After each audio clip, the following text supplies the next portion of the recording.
दिल्लीत साखळी बॉम्बस्फोट घडवण्याचा जैश ए मोहम्मदचा कट होता अशी माहिती प्रथमदर्शनी मिळते।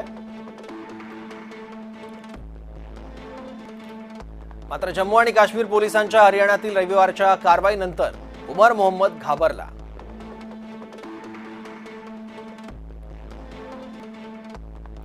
उमर ज्यांच्या संपर्कात होता त्या अतिरेकी संघटनेचे म्होरके देखील बिथरले।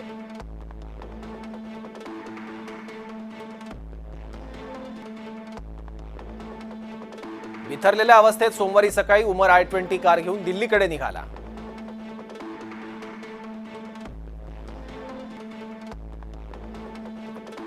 आउटर रिंग रोड मार्गाने उमर दिल्लीत शिरला।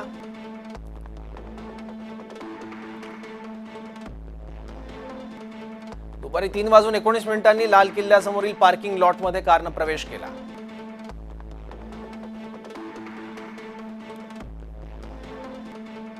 एकूण 3 तास 9 मिनिटे कार पार्किंगमध्ये असताना उमर 1 मिनिट देखील कारमधून बाहेर पडला नाही।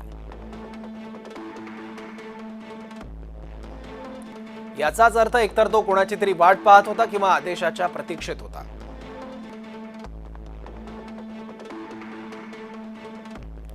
संध्याकाळी 6:28